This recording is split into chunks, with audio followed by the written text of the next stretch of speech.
Good morning everyone! Narito po tayo ngayon sa Ancestral House ng may-ari ng Goldilocks na kung saan matatagpuan sa Living Street, Poblacion, Tigaon, Camarines Sur. So makakasama po natin si Ms. Annabel Dillon, isa sa pamangkin na may-ari ng Goldilocks. So maraming salamat po sa pagpaunla kayong araw. So, Good morning. Good morning. So, ang una ko pong tanong is, maaari po bang malaman kung ano ang history ng Goldilocks at ano ang kaugnayan nito sa logistic? Sa aking pagkakaalam, ito ay nagmula sa tatlong magkakapatid na babae. Ngayon, ang Goldilocks wala pa at ito ay sa bahay lang. Sa bahay pa lang sila gumagawa ng gaya ng pastries, mamon, mga slices, gaya ng chiffon slice, chocolate, butter, and mocha.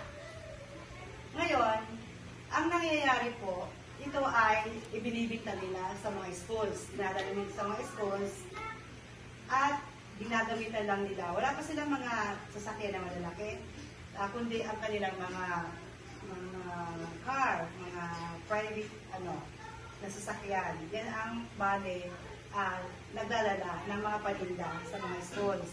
Ngayon, dahil sa ang tatlong magkakapatid ang hands-on talaga sa paggawa ng mga pagkain na ito, ibig sabihin talaga espesyal at masarap. Kaya sa kalaunan, nagustuhan at parang maraming demands na dumami yung mga nag-o-order at naisipan nilang gumawa ng malaking production. Nag-umpisa na sila sa production sa Mandaluyong at ito ay tinatawag nilang gym.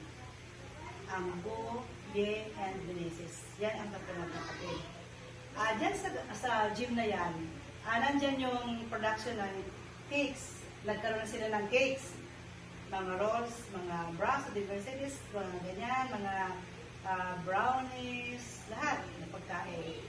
Meron na silang tinapay, gaya ng monay, mga French roll, at nagkaroon din sila ng unang-unang bake shop sa Pasong Tamo, Makati.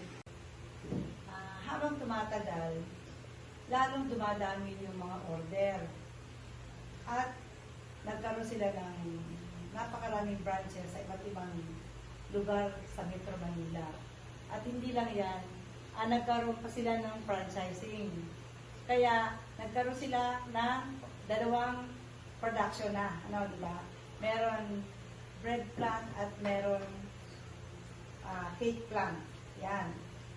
Kaya ang nangyayari, kung paano sila nag-order sa production, meron naman magaling ang kanilang management para maturuan yung taong taga-order na hindi sila kailangan mag-order ng marami para hindi sila pwedeng matirahan ng marami, di ba?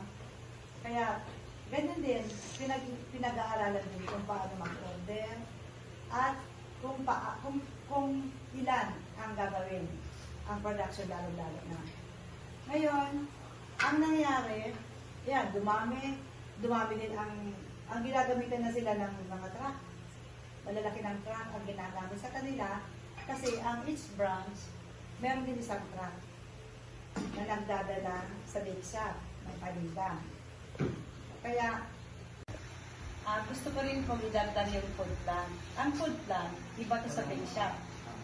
Iba sa cakes, ito ay yung mga pagkain na dinadayo ng marami para doon sila mag-lunch.